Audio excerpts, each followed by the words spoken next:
Hoje é domingo de carnaval. Sejam bem-vindos a mais um dia do nosso Carnalive, a revisão gratuita do time Supremo para a prova de Delegado Paraná, mas que serve também para Delegado Pará, Delegado Rio Grande do Norte e Delegado Federal. Bom, agradeço a todos vocês que estão com a gente já nesse terceiro dia, um sucesso absoluto esse projeto. Estou muito feliz pelo engajamento de vocês. Já largamos a live aqui, ó, com quase 200 pessoas. Você vai clicar no triângulo à sua direita embaixo e encaminhar para aqueles colegas que são sérios, que são comprometidos, que são concurseiros de verdade e sabe que carnaval, quando tem prova chegando, é uma ótima oportunidade de estudar e focar na sua revisão. Então encaminha aí, estou contando com vocês. Vamos bater o recorde. Domingo de carnaval é dia de recorde. Vamos encaminhar essa live, triângulozinho à direita embaixo, vai encaminhando aí para todo mundo, pessoal. Bom, hoje é dia de nós convidarmos uma nova professora do Supremo. Ela é professora de processo penal. Quando eu fui fazer essa revisão, o Campidelli está fazendo obra. O Marcos Paulo deu aula ontem em DPF o dia inteiro. O Belo está na Bahia, foi tirar uns dias de folga na Bahia. E essa ideia que nós trabalhamos de time no Supremo, ela é muito relevante. Por quê? Porque nós estamos sempre em busca de oxigenar o time, trazer novas ideias, trazer novas pessoas. E essa menina, ela é um talento fantástico e ela tem várias histórias. Além do conteúdo que ela vai passar aqui pra gente hoje, eu prometo, vai ser um dia muito legal no nosso Carnalive. Deixa eu apresentá-la para vocês aqui, ó. Vamos lá. Tô chamando ela, já vai entrar. Diz ela que tem um cachorro que vai latir bastante. Eu também tô com os meus aqui, ó. Eles estão lá na preguiça, ó, só dormindo. Vida de folgados. Carolina Máximo! Seja bem-vinda ao Carnalive, Carol. Como é que você tá? Bom dia, Bruno. Bom dia, gente. Eu tô bem. E vocês, como estão? Estão me escutando bem? Tudo tranquilo. Tá ótimo o seu sinal, Carol. Bom, Carol, tava te apresentando aqui rapidamente. Dizendo que você é um novo talento do Supremo. Supremo que, modéstia à parte, é uma escola de talentos. Revelamos Flavinha, Bárbara Brasil, Chiquinho, né? Uma galera que a gente já revelou, Renatinha, já revelamos muita gente. A Elise e o Murilo começaram a dar aula efetivamente com a gente. E hoje eu tô até de camisa verde, ó, Carol, camisa verde do Supremo. Você lembra dessa camisa, Carol?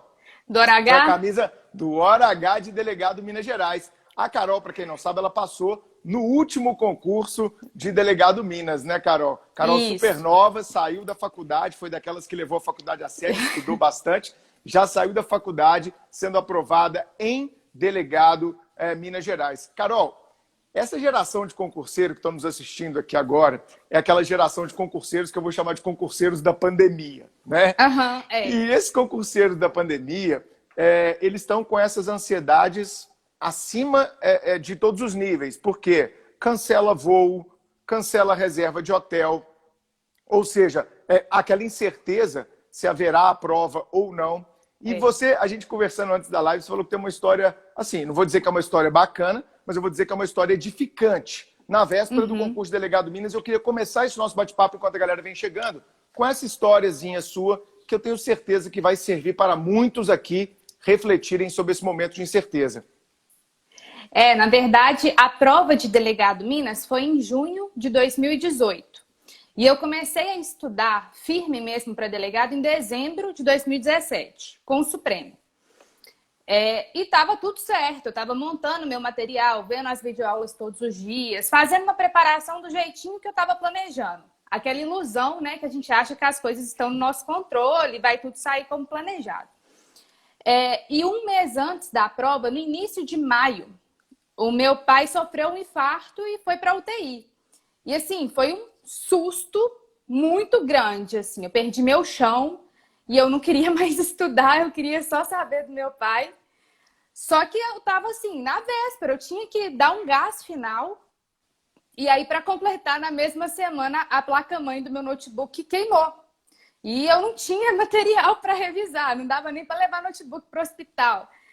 Então, eu fiquei muito perdida. Era um gasto que eu não tinha planejado, que era comprar outro notebook. Eu não tinha esse dinheiro assim à época. E eu ainda tinha que visitar meu pai. Eu sou filha única, então eu tinha que ir lá dar uma força para ele. E eu lembro, assim, do meu desespero levando livro debaixo do braço para ir para o hospital, achando que eu ia conseguir ler alguma coisa, que eu ia ter psicológico para ler alguma coisa. Saía do hospital e ia no shopping para pesquisar preço de notebook, para tentar comprar um notebook a tempo. E, assim, eu me sentia muito sozinha, muito desamparada. E é aquela coisa, né? A gente acha que a gente é o alecrim dourado, que só com a gente que tem imprevisto, que tem problema, nossa, por que Deus está fazendo isso comigo agora e tal? É ruim, claro que é ruim, né? O imprevisto é ruim, mas ao mesmo tempo eu comecei a oxigenar meu cérebro de novo, pensando, gente, todo mundo tem problema, calma. Deve ter um monte de colega que vai fazer essa prova, que tem problemas maiores que os meus. Eu ainda consegui comprar um notebook parcelado de 10 vezes, eu vou reconstruir o meu material, eu vou no hora H, eu vou revisar o conteúdo, calma. E aí, aos pouquinhos, eu fui voltando no eixo de novo. Meu pai teve alta, ele tá ótimo hoje em dia. Foram vários dias de UTI, depois vários dias de quarto. Mas ele saiu do hospital antes de eu fazer a primeira etapa, então isso já me deixou mais tranquila. E assim, são muitas emoções. Eu consigo ter muita empatia com o pessoal que está nessa situação hoje em dia. A gente não sabe dos problemas de cada um sabe a dor e a delícia de ser o que é, mas certamente o nível de ansiedade e de nervosismo está acima da média. Eu acho que isso aí é indiscutível. Mas eu queria só dividir essa experiência com os nossos alunos, quem está nos assistindo, para dizer que é difícil para todo mundo. Tá todo mundo no mesmo barco, todo mundo tem problema, as coisas não estão no nosso controle, ainda mais em tempos de pandemia. Mas o que está no nosso controle, que é nos preparar e estudar e revisar dentro do jeito que a gente pode, dentro do tempo que nós temos, isso aí a gente pode fazer. Perfeito, Carol, concordo plenamente. Você me acompanha há um tempo e sabe que eu sempre falo com os alunos, né, Carol? Que para reduzir o nível de ansiedade é para você preocupar só com aquilo que está sob seu controle. Então, há uma semana e meia eu fiz uma live dizendo para aqueles que estavam com o voo sendo remarcado, o hotel sendo remarcado, amigo, não é a hora de ficar tentando ligar e remarcar. Não. Passa 10 vezes no cartão, pega o cartão da mãe, do pai, do namorado, da namorada, da esposa e vai comprar outra passagem e depois processa esses caras que a causa ganha, porra. Então, fica tranquilo quanto a isso, sabe? Foca naquilo que está sob o seu controle, sempre na vida. Foca naquilo que está sob o seu controle, não desespera. Então, se acontecer alguma desmarcação de voo, de hotel e etc., velho, eu tenho que resolver isso, eu não tenho que ficar chorando, me lamentando, eu preciso focar na revisão. Eu tenho que estar com a minha energia e meu foco voltado para a revisão. Deu merda, eu vou resolver a merda. Não adianta ficar mandando mensagem para Bruno, para Decolar, que cancelou o voo de uma galera aí, babaquice pra caralho. Enfim, não adianta ficar fazendo essas coisas. É resolver o problema, meu irmão. Pintou o problema, resolve o problema. Inclusive porque quando você for delegado, essa vai ser sua missão. Quando você vai ser delegado, não existe você estar lá na sua delegacia, né, Carol? Quando você está no interior de Minas, no plantão, chegou uma ocorrência, você falar para o PM assim, olha, infelizmente, agora eu não consigo resolver esse problema, volta semana que vem. Ele, doutor, eu tô com os presos aqui, irmão. Eu tenho que resolver. Vítima chorando, né, mãe gritando, é aquela loucura, e você no meio do furacão, você que se vire. É isso aí. Então já é uma preparação para a própria carreira, né, Carol?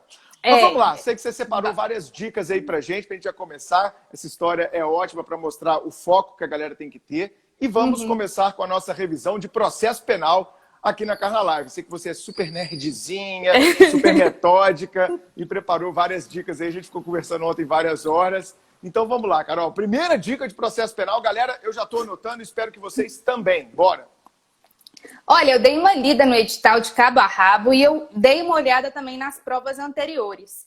E aí eu não sei se você vai concordar comigo, Bruno. Eu achei as provas antigas muito legalistas, muito pautadas na letra da lei. Eu não acho que essa seja a tendência mais em provas de delegado, ficar tão apegados à letra da lei. Eu acho que a tendência é termos provas mais inteligentes, em que se cobra doutrina, jurisprudência. E isso é sinalizado no nosso edital. Assim, logo de cara, quando eu já li os primeiros pontos, eu falei, gente, eles estão querendo doutrina e eles estão querendo doutrina contemporânea, que valoriza a função do delegado. Então, quando a gente pega o ponto inquérito policial e vê discussões doutrinárias acerca do inquérito indispensabilidade, eu falei, caraca, eles estão querendo a doutrina minoritária ainda por cima do inquérito policial. Porque o que nós ensinamos, via de regra, de doutrina majoritária, é que o inquérito policial é dispensável. Essa é uma das características chaves.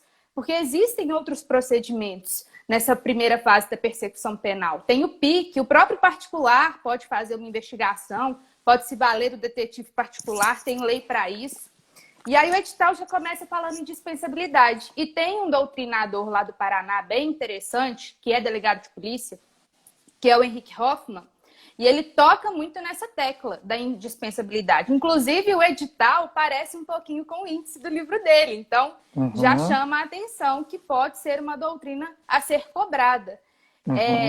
E aí, o próximo ponto, que é a aplicação do princípio da insignificância, fulcra ainda mais, que eles querem doutrinas que valorizam a função do delegado de polícia, que é outro ponto controverso. O delegado poderia fazer um juízo de tipicidade material e aplicar o princípio da insignificância? Muitos doutrinadores dizem que não, notadamente doutrinadores que são promotores de justiça, dentre outras profissões. Mas aqueles doutrinadores que são delegados de polícia, eles não só falam que o delegado pode fazer o juízo de tipicidade, como vão além, falam, não, juízo de ilicitude e de culpabilidade também. Tem uns mais radicais também. Carol, na verdade, essa doutrina, eu participei muito desse movimento, da doutrina de polícia judiciária surgindo no Brasil na última década. Quando eu, lá atrás, comecei a dar aula, eu era praticamente o único delegado que dava aula em curso preparatório, lá em 2002, 2003. A galera veio começando a escrever sobre isso, defender tese de mestrado, tese de doutorado. Então tem o Eliomar, que é delegado federal, que escreve muito bem sobre isso. Tem o Sanini, que está na nossa pós, que escreve muito bem sobre isso. Tem o Cabete, tem pô, me fugiu o nome aqui, o Leonardo, lá de Santa Catarina. Tem uma galera de delegados hoje que escreve muito bem sobre uma verdadeira doutrina de polícia judiciária. E isso vem muito da doutrina portuguesa, da escola portuguesa, onde tem uma escola de investigação de muito tempo, de uma polícia única, uma polícia que investiga, uma polícia que parceriza com o Ministério Público, enfim. Isso hoje, eu tinha até um grupo que eu participava, que era delegados do Brasil, só delegados que escreviam, onde a galera, não só o Henrique, mas muita gente escrevia sobre esses temas aí, tá? Então, eu concordo totalmente com você. Lá na análise de edital que eu fiz em abril do ano passado, eu destaquei isso, que essa doutrina de polícia judiciária, que ela é uma especificidade dentro da doutrina de processo penal, ela vem forte no Paraná. Até porque esses delegados têm influência também dentro da associação e do sindicato de delegados lá do Paraná. Então, isso vai vir forte. O Gilabert também, grande amigo nosso, está na nossa pós também de segurança pública e atividade policial, o Rochester, uma galera no Brasil inteiro escreve sobre isso hoje. Então, é uma tendência, sim. Quem é aluno do Supremo já está por dentro disso, já se preparou com a gente. E eu recomendaria, como a Carol está falando, uma revisão nesses conceitos antigos, né, de Tourinho Filho, de Capês, daquela galera das antigas que escreve sobre processo penal, né, Carol? E aí eu acho que tem que tomar até certo cuidado com a maneira com a qual esses pontos serão abordados. Porque, não obstante, assim, eu também acho que vai valorizar a doutrina da polícia judiciária, a gente não pode negar que isso ainda é minoritário. Sim.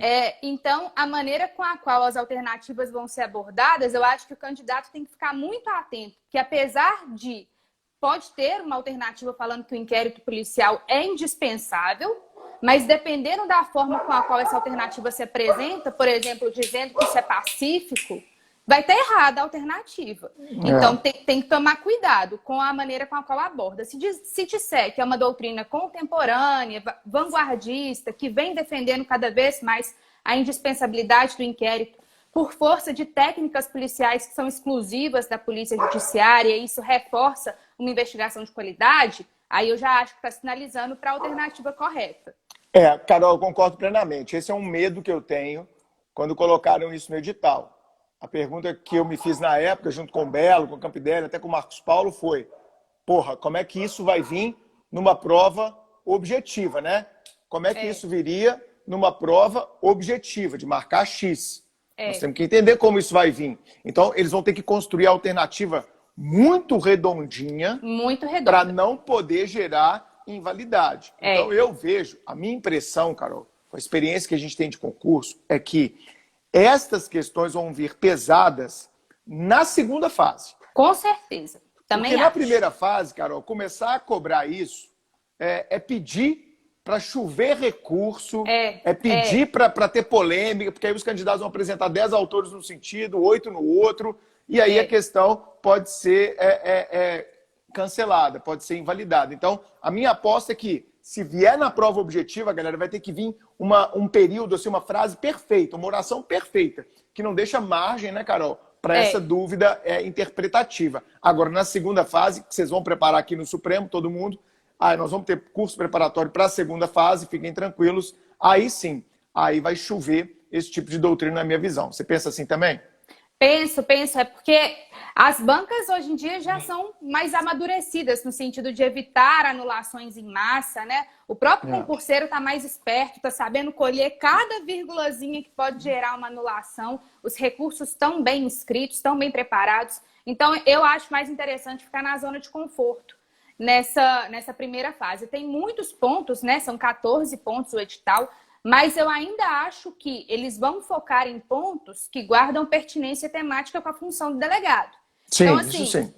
Recursos, pode cair? Pode, geralmente cai. Uma outra alternativa numa questão, pode cair. Mas inquérito policial, essa primeira fase da persecução penal, o próprio edital já está sinalizando que eles querem isso mesmo. Tanto que o ponto 1 tem 6 subtópicos, assim. Então, é muita coisa a ser dita e eles podem encontrar nesse ponto do inquérito policial pontos que são pacíficos. Então, por exemplo, a notícia crimes. Acho que ninguém discorda que a notícia crimes pode ser tripartida em espontânea, provocada e coercitiva. A coercitiva é o auto de prisão em flagrante delito. Isso é bem pacífico. Eu não vejo doutrina divergindo em relação a isso. Pode abordar. O poder requisitório. A gente vê poder requisitório sendo um problema na prática. Eu, como delegada de polícia, já enfrentei várias dificuldades com o meu poder requisitório, assim, para pedir documentos médicos, essas coisas. Mas o poder requisitório, ele está previsto na Lei de Atribuições do Delegado de Polícia, a 12.830. Também não tem o que se discutir. É uma lei interessante a ser cobrada. Termo circunstanciado, a mesma coisa, a Lei 9.099. É um ponto de zona de conforto para ser cobrado numa primeira fase. O que seria a infração de menor potencial ofensivo? E aí, eu até coloquei um ponto aqui que eu achei interessante, porque você até sinalizou nas outras Carna Lives. A banca da Universidade Federal do Paraná provavelmente vai ter uma cara própria, né? E eu acredito que vai ter alguma preocupação de cunho social e também de preocupação com minorias, com vulnerabilidade de maneira geral. Então, eu vejo interessante um diálogo do processo penal com a Lei Maria da Penha. Acho que pode ser interessante. E aí, nessa parte do TCO, é sempre bom lembrar que a Lei 9.099 não se aplica à Lei Maria da Penha, não dá match, nunca, em nenhuma hipótese. Então, não existe infrações de menor potencial ofensivo na seara de violência doméstica familiar contra a mulher. Não se fala em TCO quando estamos falando em violência doméstica familiar contra a mulher. Vou anotar essa. Eu vou anotar essa, que essa é boa. Como é que é? Repete aí, Carol. Nós não falamos em TCO quando se envolve violência doméstica e familiar contra a mulher. Não dá match. Não dá match jamais a Lei 9.099 com a Lei Maria da Penha. E por quê? Porque a própria Lei Maria da Penha sinaliza que não é aplicável a Lei 9.099, lá no seu artigo 41.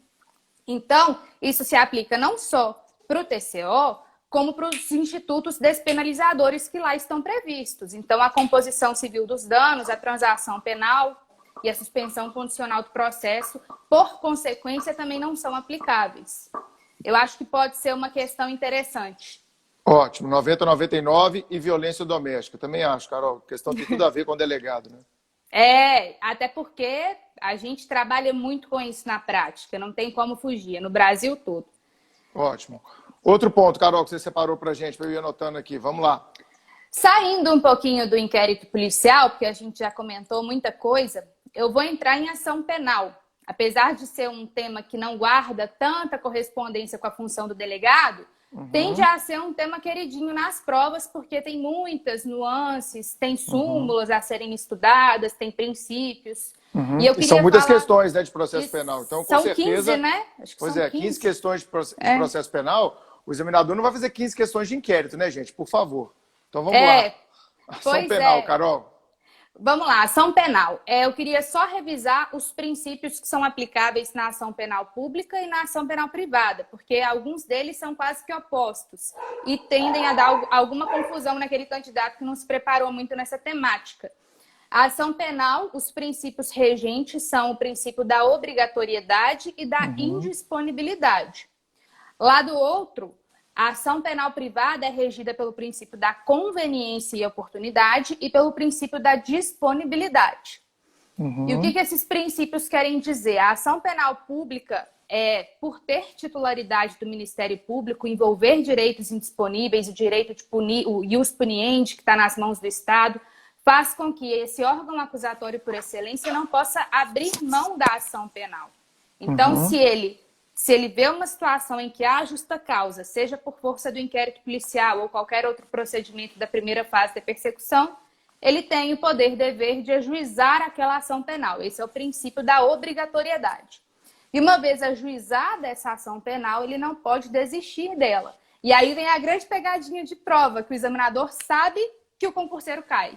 Esse princípio da indisponibilidade quer dizer que o Ministério Público não pode vir a pedir a absolvição em sede de alegações finais? Não, isso não viola o princípio da indisponibilidade. O que violaria é o Ministério Público desistir dessa ação penal, abrir mão, se quer, por exemplo, falar em alegações finais, não oferecê-la. Isso sim violaria. Agora, pedir a absolvição, não. Então, temos o princípio da obrigatoriedade e da indisponibilidade. E temos mitigações a estes princípios na ação penal pública. O próprio acordo de não persecução penal, que eu vou deixar para dar a dica lá no final do 28A, é uma mitigação. É uma mitigação ao princípio da obrigatoriedade, porque a ação penal não é nem ajuizada. Agora, quando a ação penal é ajuizada e há mitigações, aí a mitigação vai ser o princípio da indisponibilidade e não o da obrigatoriedade. Tá bom.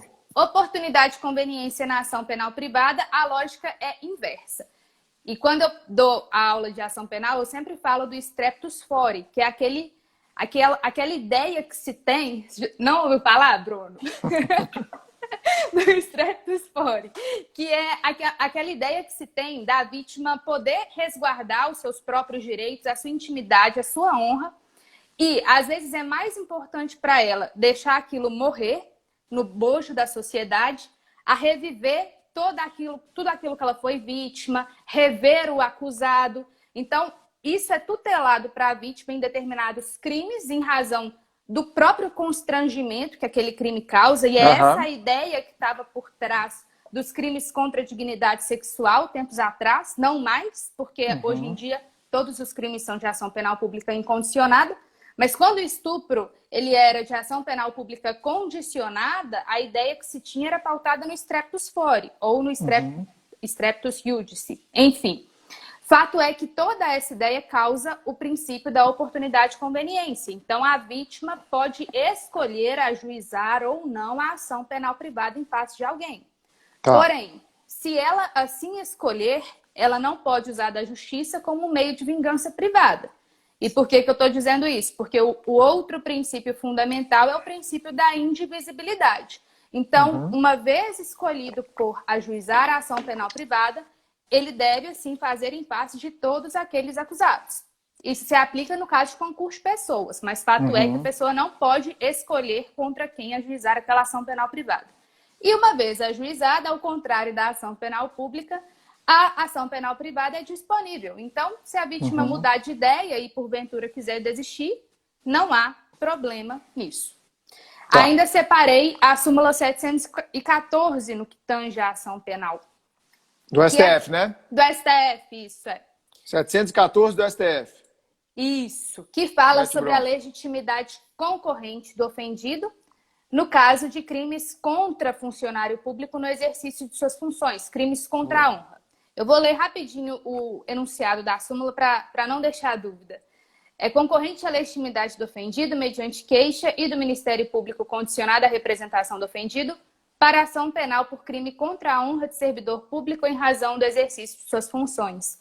É uma das poucas exceções que nós temos de legitimidade concorrente no que tange à ação penal. Acho que pode ser interessante cobrar. Essa é excelente, cara, porque a súmula ela não é tão antiga, ela é relativamente assim, né, da última década. Então, pode ser sim um entendimento cobrado dos candidatos, essa questão da legitimidade concorrente na ação penal, quando há crime contra a honra, contra servidor público, né, Carol? Isso. Então, um jornal vai lá e detona essa Carolina, delegada novinha, inexperiente, chegando aqui achando que é isso, né? Detona sua honra, Carol. Aí você pode o quê? Você pode propor a ação penal privada ou o Ministério Público pode agir mediante representação, não é isso? Isso, exatamente. Excelente questão. Pode ter uma alternativa dessa súmula 714. Mais alguma coisa de ação penal, Carol? De ação penal, eu separei isso. Você tem alguma ideia que podemos dizer? Não, próximo tópico. Bora. Então, vamos falar um pouquinho sobre jurisdição e competência, porque eu não consigo ver mais hoje em dia prova de delegado sem cobrar isso. Apesar vai de... cobrar. Vai Jurisdição cobrar, e competência, vai com cobrar. certeza. O delegado, apesar dele lidar com a primeira fase da persecução penal, ele tem que ter uma boa noção de jurisdição e competência, até porque se envolve prerrogativa de foro, vamos colocar aí um exemplo de prefeito que comete um crime comum e a jurisdição seria do Tribunal de Justiça. Se ele instaura um inquérito policial em face desse prefeito sem pedir autorização para o tribunal competente, cagou a investigação toda, porque já está começando errado. Então, o delegado ele tem que ter uma noção de jurisdição e competência bem sólida, não só a prerrogativa de foro. E também porque tem tanta súmula, que eu vou falar ao final, as súmulas de jurisdição e competência, que eu acho que pelo menos uma é cobrada, não tem jeito, assim. Sim. Vamos lá então, Carol, já estou pronto para anotar aqui a primeira dica de jurisdição e competência. Bora! Bom, a primeira dica que eu separei é uma súmula, porque eu acho que súmulas são muito clichês de serem cobradas. A súmula 122 do STJ é uma súmula que eu acho que o concurseiro tem que saber de cor, porque ela é uma exceção à regra da sistemática da jurisdição e competência, e ela envolve justiça estadual e justiça federal, que eventualmente o delegado de polícia vai ter que lidar com as duas esferas, até para ele saber o que ele pode ou não investigar. Não, isso aqui é crime federal, vai para a Justiça Federal. Isso aqui é meu, então bora investigar. E a súmula 122 traz essa ideia da atração. Então, se há um crime federal, que consequentemente será da Justiça Federal a competência, ele atrairá aquele crime de competência estadual.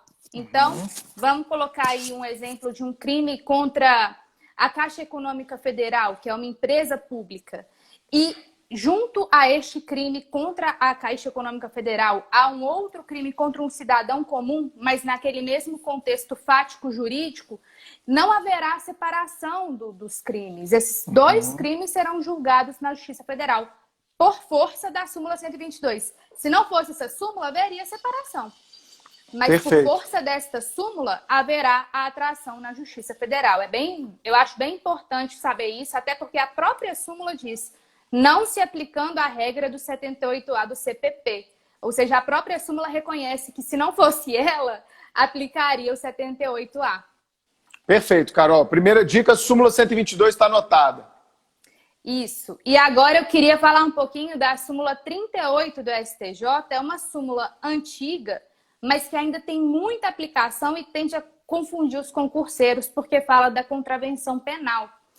E ele diz o seguinte, compete à Justiça Estadual Comum, na vigência da Constituição de 88, o processo por contravenção penal, ainda que praticado em detrimento de bens, serviços ou interesses da União ou de suas entidades. E por que tende a confundir? Porque contravenções penais, mesmo que violem bens, interesses ou serviços da União, suas entidades autárquicas, empresas públicas, não serão julgados pela Justiça Federal.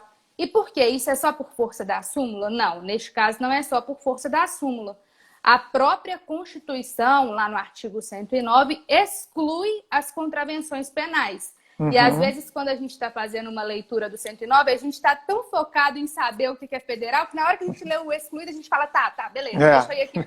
E aí, a gente não lembra das exceções. Então, é muito importante que se lembre. Contravenção penal e Justiça Federal não combina. Tem exceção? Tem exceção.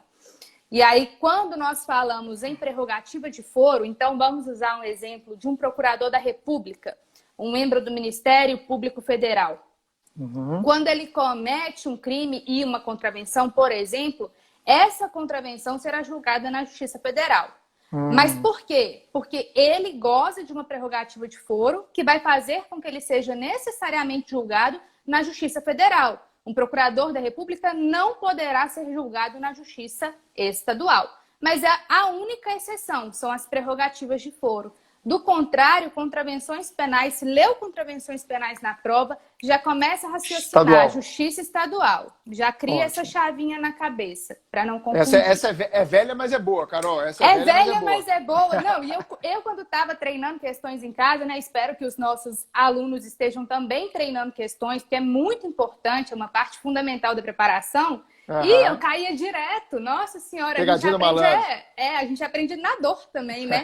Então, claro. Quando a gente erra lá e fala, pelo amor que você tem a Deus, é a 10ª vez que estou errando a mesma coisa. Aí na prova é velha, você mas não é boa. Mais. Próxima, Carol, próxima súmula. Vamos lá, vamos dar o gás aqui, bora. Tô anotando tudo aqui, ó. Bora lá, os alunos. Tô anotando, sua aula tá toda aqui, viu? Vamos lá. Socorro. Então, vamos falar agora de provas. Vamos sair um pouquinho de jurisdição e competência, porque ao final eu vou falar todas as súmulas. Você vai dar as dicas finais, né? O que estudar nessa semana, né, Carol? Falta domingo que vem a galera tá acordando lá em Curitiba. Opa, deve estar um friozinho, porque Curitiba tá sempre frio. E levem casaco para Curitiba, levem casaco, essa é a dica para Curitiba, tá? E aí o pessoal vai estar acordando, pô, vou dar uma revisada aqui, a prova é meio-dia, deixa eu dar uma lida em alguma coisa. Aquela galera que gosta, né? Eu era desses. Eu estudava na véspera, eu ia dirigindo, lendo, eu era assim, deu certo, tamo aí. Né? Mas tem gente que não gosta, vai de cada um, não tem fórmula mágica não, vai de cada um. Mas vamos lá, no final a Carol vai dar mais súmulas que ela acha que vai cair. Mas vamos mudar o tema, vamos agora para provas, que é sensacional para delegado. Isso, também um tema muito pertinente, muito interessante, que guarda pertinência temática com a função do delegado. E eu queria chamar a atenção para uma inovação da Lei 13.964, que é o pacote anticrime. Vai cair. Né? Óbvio que vai cair. Não, e o núcleo de concurso do Paraná, Carol, desculpa te cortar, eu falei isso na primeira aula do Carnalive, pelo menos em civil eu vi isso, cara, era impressionante. Saiu uma lei nova, na próxima prova. Então, eu tenho certeza que o pacote anticrime vai despencar domingo que vem. Então vamos lá, 13.964. 13.964. Tem aquele concurseiro desavisado que quando a gente vai falar da 13.964, fala, não, mas a eficácia está suspensa, não tem como cair isso não. Gente, calma, não é bem assim, não são todos os dispositivos que estão com a eficácia suspensa. A gente tem que tomar cuidado. Juiz de garantias eu acho que não cai, Carol, juiz de garantia não cai, porque a banca estaria traindo uma merda para ela. Eu também acho. Se o STF falou que tá suspenso, é porque em tese há uma invalidade constitucional. Aquela lei não passou pelo crivo da Constituição. Então, quando o Fux dá a liminar e suspende o juiz de garantias, pô, não tem como cobrar, meu irmão. Porque se a banca cobrar, vai dar merda, vai chover de recurso. Então, minha aposta é que juiz de garantias não deverá vir nessa prova. Né? Porque, juiz de garantias e arquivamento também não. Porque o arquivamento foi suspenso nesse barco. O artigo 28 do CPP. Sim, então, acho que não. Mas, por exemplo, a Acordo de Não Persecução Penal, que vai ser uma das minhas dicas finais, está aí, rolando. Normalmente, o 14A, que é o direito de defesa... É o ANPP. A ANPP é garantido domingo que vem a ANPP. Pode dar na minha cara, Carol. Pode dar na minha cara que semana que vem vai ter a ANPP. E eu te digo por quê. O Ministério Público já está orientando as polícias no Brasil inteiro que tipo de inquérito para relatar, porque ele vai fazer a ANPP, para diminuir a carga de inquérito no Brasil inteiro. Então, os delegados, meu amigo, tem que saber a ANPP. Com certeza absoluta, vai cair domingo que vem. Tem que saber. O 14A também, que veio por força do pacote anticrime, não está com eficácia suspensa. Um artigo super atécnico, muito criticado, mas que vale a pena a leitura também. Mas vamos focar em provas. Vamos lá. O que eu queria trazer da Lei 13.964 é a cadeia de custódia, que foi trazida pelo pacote anticrime, está nos artigos 158A e a 158F. São muitos artigos para serem lidos, mas pelo menos o 158A, se puder passar o olho nos parágrafos, entender quais são as fases da cadeia de custódia, não é bobagem, assim, a cadeia de custódia... Cadeia de custódia é outro tema que estará domingo que vem, eu não tenho dúvida disso também. E tem uma importância fundamental, não é só aquela lei que você lê e fala, ok. Na prática, é muito importante tutelar, preservar, manter, registrar aquela prova, para que ela não se perca ao longo das investigações e até o trânsito em julgado. Essa prova pode ser relevante até o trânsito em julgado de uma ação penal. Então, quando cria a central de custódia, com toda a regulamentação própria, eu acho que pode ser uma aposta interessante. Dar uma lida nesses artigos. 158A a 158F. Cadeia de custódia estará domingo que vem, né, Carol? Modificação trazida pelo pacote anticrime. Eu acho que sim. E algum outro ponto de provas, Carol? Eu queria relembrar com o pessoal que está nos assistindo 2 teorias que rompem o nexo causal das provas ilícitas por derivação. Então, a gente provas tem ilícitas por derivação. Que também é queridinho de cair, assim. Já vi muita questão nesse sentido. E, às vezes, o candidato ele não sabe a diferença da teoria da fonte dependente para descoberta inevitável. E a culpa não é do candidato, assim. O próprio Código de Processo Penal, ele cria uma confusão na nossa cabeça, que até a gente tirar esse nó que está aqui dentro, leva tempo mesmo. Eu vou tentar clarear um pouquinho o que seria a fonte dependente e a descoberta inevitável. Artigo 157, parágrafo 2º do CPP, supostamente nos diz o que é a fonte independente. Só que ele usa um verbo no futuro do pretérito, que é seria.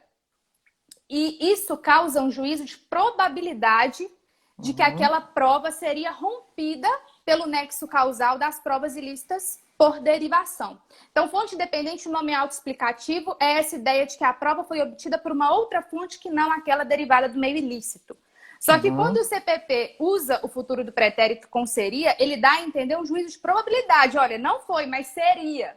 Então, o que a doutrina diz? Apesar do Código de Processo Penal, no 157, parágrafo 2º, dizer o que é fonte independente, em verdade, ele está dizendo que é a descoberta inevitável. A descoberta inevitável, sim, que está ligada a um juízo de probabilidade. Então, qual é a ideia que está por trás da descoberta inevitável? Olha, a prova realmente foi obtida por meios ilícitos, mas teriam meios de se descobrir esta mesma prova de outra forma.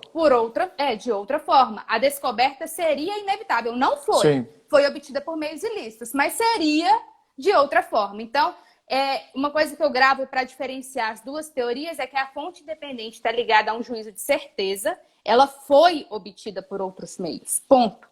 E a descoberta inevitável está ligada a um juízo de probabilidade. Ela não foi, mas ela poderia ser. Tá, então, Carol, vamos lá. Deixa eu resumir, porque eu sou aquele aluno da primeira carteira que eu gosto de anotar certinho aí, né? Então, vamos lá. Provas ilícitas por derivação. A previsão é o 157, parágrafo 2º do CPP. Nós teríamos aqui 2 teorias. A teoria da fonte independente e a teoria da descoberta inevitável. Para diferenciar as duas, fonte independente é um juízo de certeza, não há dúvida que a prova foi obtida de outra maneira. Isso está provado, isso é claro, isso é certo. Já a descoberta inevitável, há uma probabilidade, um grau de incerteza a respeito dessa obtenção por outros meios ou por outra forma, não é isso? Isso. Mas ambas são utilizadas para romper esse nexo de causalidade das provas ilícitas por derivação. Ou seja, não seriam contaminadas por essa ilicitude da prova. Ou seja, rompe-se o nexo, então não há uma relação causal entre a ilicitude e a produção da prova. Logo, como houve o rompimento do elo, da ponte, rompimento desse nexo de causalidade, essa prova nova, seja por uma fonte independente, seja por uma descoberta inevitável, ela estaria preservada, ela não seria contaminada. É isso? É isso. Obrigado, teacher. Próximo. E essas teorias são consagradas tanto jurisprudencialmente quanto doutrinariamente, e a própria lei, ao confundir o que é fonte independente e descoberta inevitável, acaba consagrando ambas. Verdade. Temos outras teorias que são minoritárias, mas como o nosso edital já sinaliza que pode gostar de teorias minoritárias, eu acho que não custa falar aqui. Bora. Que é a teoria da boa-fé ou proporcionalidade pró-réu. A jurisprudência já sinalizou, mas ainda de forma tímida... Boa-fé pró-réu? Boa-fé ou proporcionalidade pró-réu.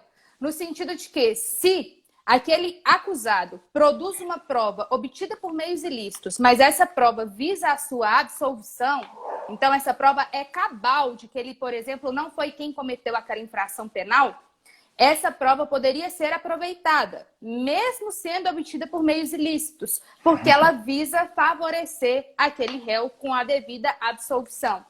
É tímido, é algo que a jurisprudência do STF tem precedente, mas é tímido. Mas como a UFPR gosta de teorias minoritárias, vai que, né? Não consigo dizer. Será que não é o caso dessa semana aí do Lewandowski, a Carmen Lúcia e outros autorizando a utilização pelo Lula das provas obtidas lá pela violação dos hackers às conversas do Moro e do Deltan? Exato. Eu acho que guarda uma pertinência com o que está acontecendo hoje em dia. Pois é. O noticiário é estudar processo também, né? O tempo inteiro. É aprender e desaprender. A gente tem que ter juízo crítico. Boa fé pro réu. Vou dar uma olhadinha nessa aí depois.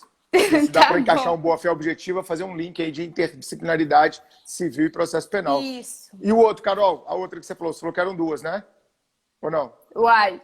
Tem a teoria da mancha purgada. Da mancha purgada, Às vezes a gente perde raciocínio. Essa teoria da contaminação ou da mancha purgada é... Mancha purgada? Pô, essa eu nunca tinha ouvido falar também. Pois é. É também minoritaríssima, guarda origem norte-americana e induz uma ideia de que aquela ilicitude ela é tão tênue que ela deveria ser desconsiderada. A ideia de uma mancha mesmo. Não, mas só manchou um pouquinho de ilicitude, vamos desconsiderar aqui. Princípio da insignificância da ilicitude. É por aí. Escreve, Carol, escreve o artigo aí. Eu já estou te dando uma dica de nome aí. Mancha purgada. Então, essa ilicitudezinha aqui é branda demais. Vamos desconsiderar a linha tênue, mas assim, não tem nenhum precedente. Aí realmente não tem mesmo. Na STF não temos registros de aceitação dessa teoria. Minha opinião pessoal é que é uma puta de uma forçação de barra, assim, usar essa teoria. Mas tem origem norte-americana, alguns doutrinadores em seus manuais tratam dessa teoria. Acho importante essa aí, dizer. quando a galera for delegada, eles vão conversar com os agentes. Galera, peraí, né? Uma ilicitudezinha, porra. Peraí, cara. Pô, você foi ali, deu uma invadidazinha no quintal só pra ver quem tava lá. Para com isso. É mancha purgada, irmão. Vamos tocar o barco aí. Mas enfim, isso aqui é pra prática. Pra prova, não. Isso é pra prática e eu nem falei isso, viu, gente? Eu também isso é brincadeira, não tá? Não. É brincadeira. Próximo ponto, Carol. Falta 15 minutos para acabar. Eu já tô ansioso aqui. Misericórdia. Não, então peraí que a gente tem que falar de prisão e liberdade provisória. Prisão vai cair, óbvio, né, gente? Óbvio que vai cair. É o que o delegado faz e gosta de fazer também, né? Então, prender gente, isso aí. Prender gente. E o pacote anticrime trouxe mudanças sistemáticas, assim. A gente tem que mudar um pouquinho a nossa visão acerca da prisão e da liberdade provisória, principalmente no que diz respeito a essa ideia de sistema acusatório, de cortar as asinhas do juiz inquisidor e, consequentemente, fazer com que ele não haja de ofício no que tange às prisões. A gente tem uma decisão da STF muito importante, o HC 188888, são 5 oitos. 188888, STF. STF, relator ministro Celso de Mello, em que ele deixa assente, assim, muito claro, para não dar dúvida, de que o juiz não pode converter a prisão em flagrante em preventiva de ofício. Ainda óbvio que vai no cair. bojo... Nossa, com certeza. Ainda que no bojo da audiência de custódia. Porque o artigo 310, que é um artigo que o concurseiro tem que ler antes de fazer a prova, não está com eficácia suspensa e tem disposições muito importantes. Qual artigo? 310, audiência de custódia, muito importante mesmo.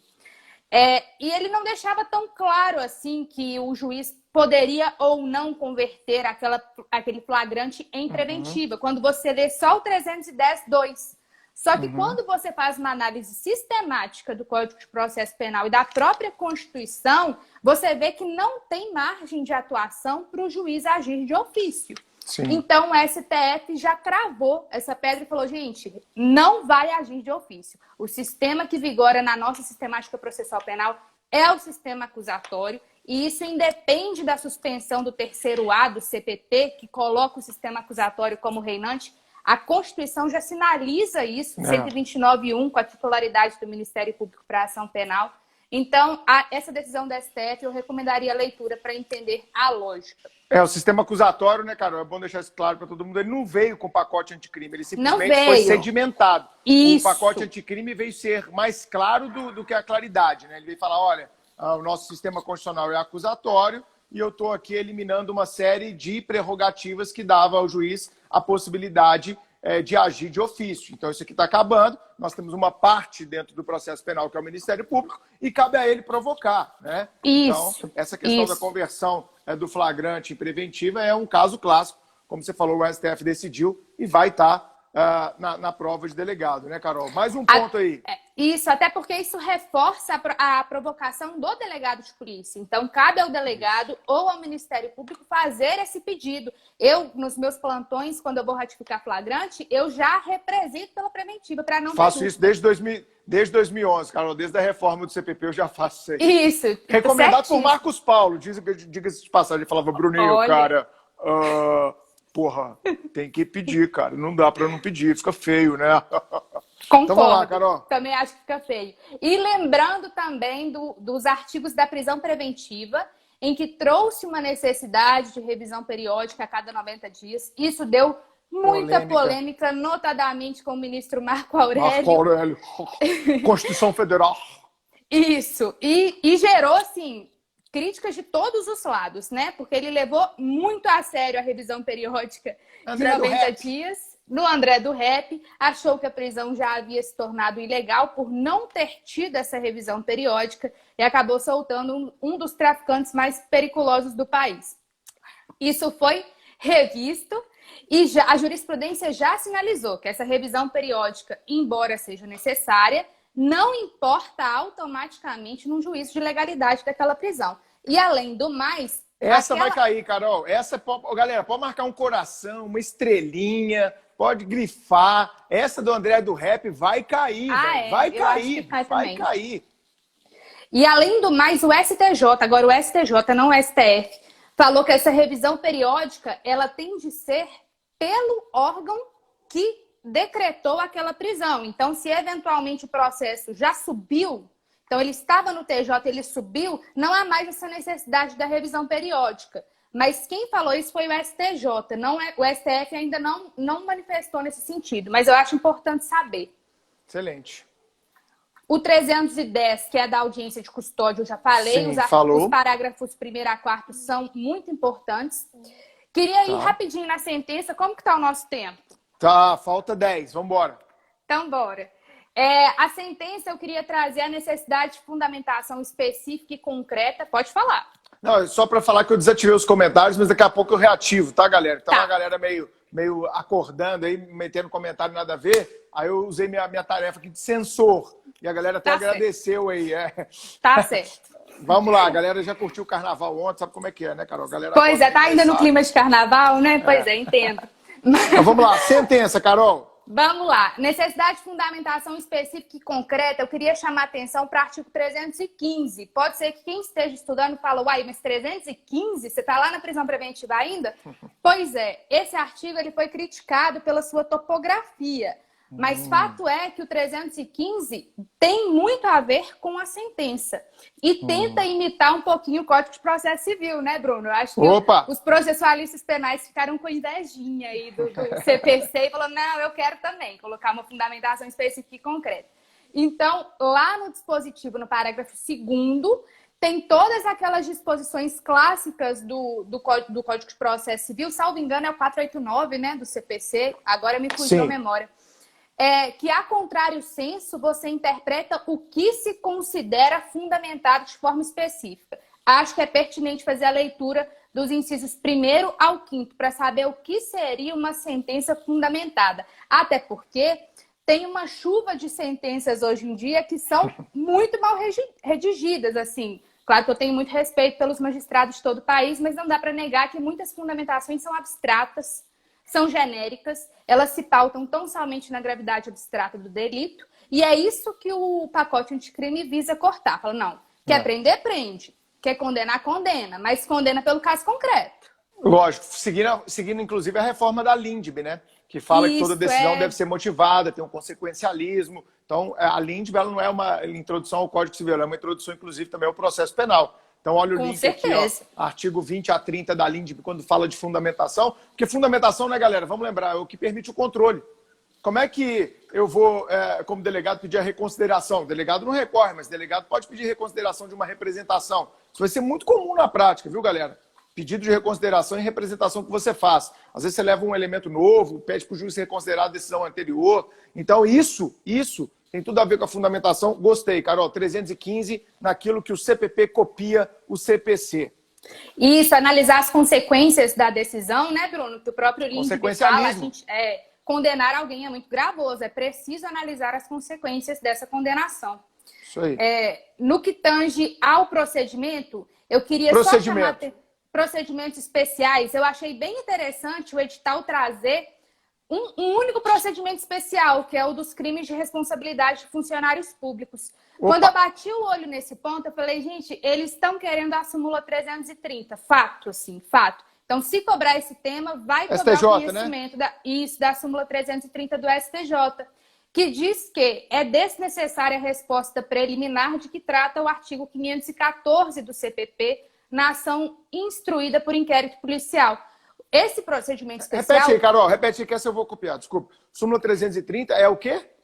É desnecessária a resposta preliminar de que trata o artigo 514 do CPP na ação penal instruída por inquérito policial. Tá. Só para entender a lógica dessa súmula, é porque este procedimento ele é especial justamente porque ele tem a faculdade da defesa prévia. E aí o STJ diz que, não, mas se essa investigação está pautada em inquérito policial, até por força da robustez do inquérito, não vai precisar de defesa preliminar, não. Isso é o que o STJ pensa. Essa súmula está válida, mas o STF não gosta dela, não. Então o STF já falou várias vezes de que, aos olhos deste tribunal, a súmula 330 não é aplicável. Se tem defesa preliminar prevista no Código de Processo Penal, tem defesa e pronto. Então, o funcionário público que está ali naquele bojo, daquele procedimento especial, seja com inquérito ou não, ele tem direito à defesa prévia, sim. Eu acho então, que o candidato, né, Carol, ficar esperto se a prova trouxer o nome do tribunal. Tem provas que estão trazendo nome de tribunal, hein? Cuidado com isso. E às vezes a gente se indigna, né? Tipo, ai, nossa, eu preciso saber a diferença do STJ e do STF, que ele pensa, pelo amor de Deus. Em alguns pontos tem que é importante. E claro. Esse é um deles, assim. Esse é um deles. Ótimo. Carol, falta 6 minutos e ainda tem a revisão final, que eu quero todos os artigos que você separou. Mais um tema e a gente vai para a revisão final. Carolina Máximo.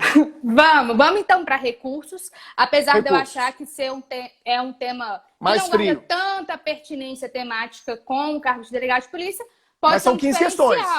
Mas são 15 questões. E querendo ou não, o delegado de polícia tem que dominar todo o processo penal, ainda que uma visão panorâmica do tema. E eu queria trazer uma novidade do pacote anticrime no que tange ao RESE, o recurso em sentido estrito. O artigo 581 do CPP traz o rol de hipóteses em que são cabíveis o RESE. E o pacote anticrime inseriu o inciso 25. Vejam quantos incisos tem o 581. E ele diz que cabe RESE quando recusar homologação à proposta de acordo de não persecução penal, previsto no artigo 28A desta lei. Pois é, ele faz um link com o 28A, tema palpitante, grande aposta para cair na prova, que é a ANPP.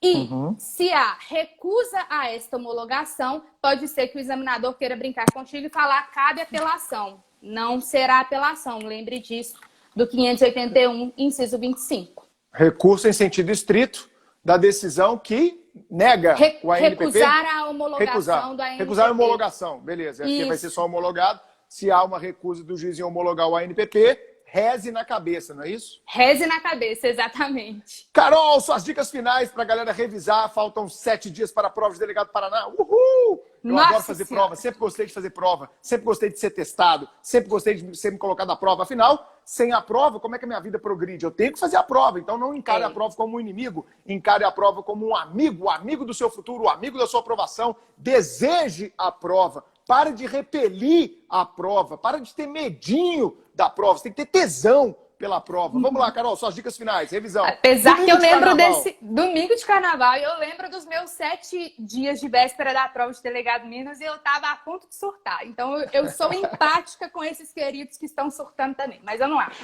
Dicas finais. Claro, não poderia deixar de falar. 3 minutos, Carol.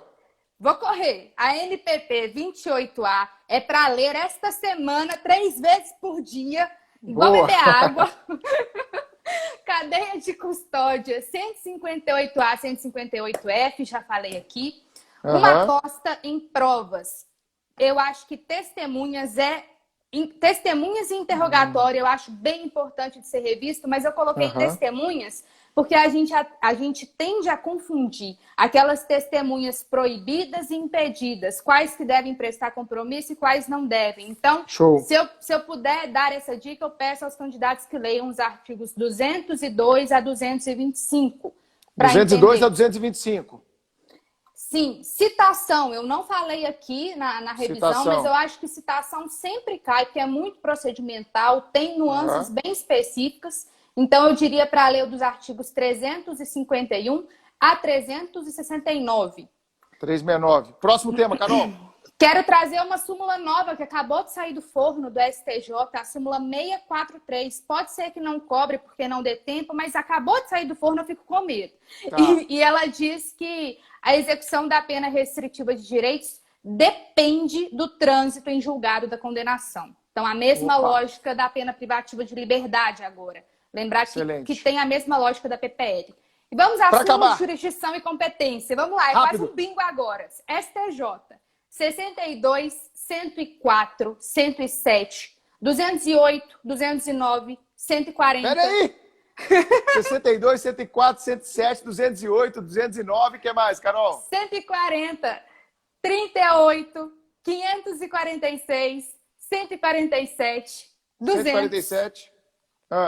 165, 122, 528. Dá tempo de falar do STF? Fala de novo, rapidinho. 62, 104, 107, 208, 209, 122, 38, 546, 147, 165... 140, 528. 140 e 528. Lê todas essas do STJ essa semana. E do STF, Carol, vai acabar nosso tempo. 522, 498, súmula vinculante 36, 451, 704, súmula vinculante 45, 721, 702 e 555. Bingo! Bingo! Qual que é a última? Eu não anotei 555. 555. Carol, você brilhou, minha amiga. Obrigado pelo carinho. Galera, sigam Carolina Máximo A.